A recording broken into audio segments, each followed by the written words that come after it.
जय हिंद दोस्तों।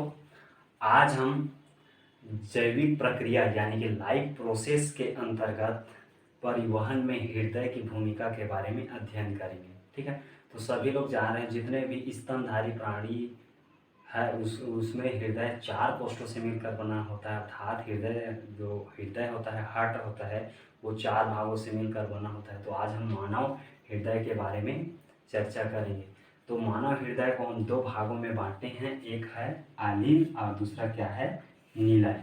ठीक है, तो हृदय के ये चार कोष्ठ जो आलिंद होता है, आलिंद का ऊपरी भाग क्या कहलाता है, दायां आलिंद कहलाता है। और इसका निचला भाग क्या है, दायां आलिंद कहलाता है। और इसका निचला भाग क्या कहलाता है, दायां नीलय कहलाता है। ठीक उसी प्रकार लेफ्ट साइड क्या कहलाता है, लेफ्ट साइड का जो ऊपरी भाग है वो बायां आलिंद कहलाएगा और इसका निचला भाग क्या कहलाएगा, दायां नीलय कहलाएगा।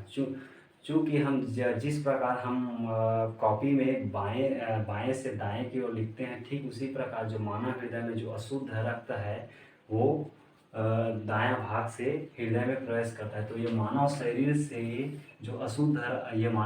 जो अशुद्ध रक्त है जब वो हृदय में प्रवेश करता है तो ये अशुद्ध रक्त सर्वप्रथम कौन इसको रिसीव करता है, दायां आलिंद रिसीव करता है। क्योंकि क्या है, सभी लोग जान रहे हैं कि आलिंद का काम क्या है, यह ब्लड को क्या करता है, रिसीव करता है। जैसे ही ये अशुद्ध रक्त दायां आलिंद में प्रवेश करता है तो ठीक इसके नीचे एक वाल पाया जाता है, एक नली पाया जाता है जिसको त्रिनली कपाट या ट्राइकोस्पिड वाल कहा जाता है। जैसे ही ये अशुद्ध रक्त इस वाल से दायां नीलय में आता है तो दायां जो नीलय होता है वो क्या होता है, ब्लड को क्या करता है, पंपिंग करने का कार्य करता है। अर्थात जो है यह फैलता भी है और सिकुड़ता भी।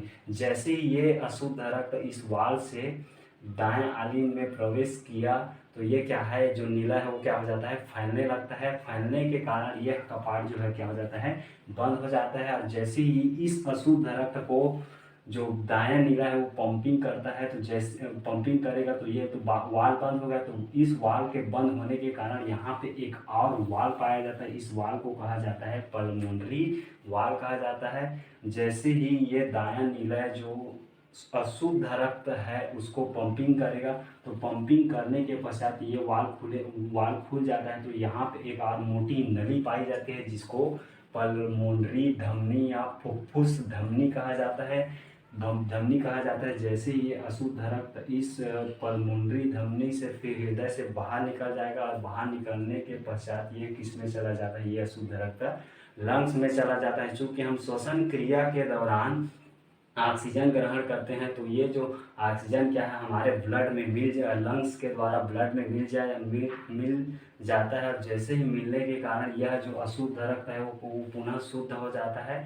और यह जो अशुद्ध रक्त है वो फिर क्या करेगा, हृदय में प्रवेश करेगा। तो यहाँ पे एक और सीरा पाया जाता है जिसको फुफ्फुस सीरा या पल्मोनरी सीरा कहा जाता है। जैसे ही ये शुद्ध रक्त हृदय में फुफ्फुस सीरा के माध्यम से प्रवेश करेगा तो ये सर्वप्रथम कहा जाता है बाएं आलिंद में जाएगा। बाएं आलिंद के ठीक नीचे यहाँ पे एक वाल पाया जाता है जिससे द्विनलीय कपाट कहा जाता है। द्विनली कपाट से ये शुद्ध रक्त किसमें प्रवेश करता है, बायां नीलय में प्रवेश करेगा। चूंकि ये नीलय क्या होता है, फैलता है, सिकुड़ता है। जैसे इसमें शुद्ध रक्त प्रवेश किया तो ये जो नीलय क्या है, फैल जाता है। फैलने के कारण जो ये द्विनली कपाट है वो क्या हो जाता है, बंद हो जाता है। इसके बंद होने के पश्चात यहाँ पे एक और वाल पाया जाता है। इस वाल को माइट्राइल्स वाल कहा जाता है। इस माइट्राइल वाल्स के खुलने के कारण जो शुद्ध रक्त है वो माइट्राइल्स वाल के द्वारा यहाँ पे एक और मोटी नली पाई जाती है जिसको महाधमनी कहा जाता है। महाधमनी के माध्यम से यह अशुद्ध रक्त हृदय से बाहर निकलता है, पूरे बॉडी में ये चला जाता है। तो इस प्रकार हृदय में रक्त का आदान प्रदान।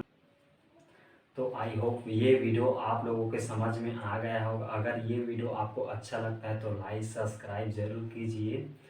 और हम नेक्स्ट क्लास में पढ़ेंगे ये तो एक बार इसका आदान प्रदान हुआ, हम पिछले क्लास में दोहरा परिसंचरण के बारे में पढ़ेंगे। यानी कि ये रक्त कहाँ कहाँ पे शुद्ध हुआ, कहाँ पे अशुद्ध हुआ, तो इसके बारे में हम लोग नेक्स्ट क्लास में पढ़ेंगे। तब तक के लिए जय हिंद।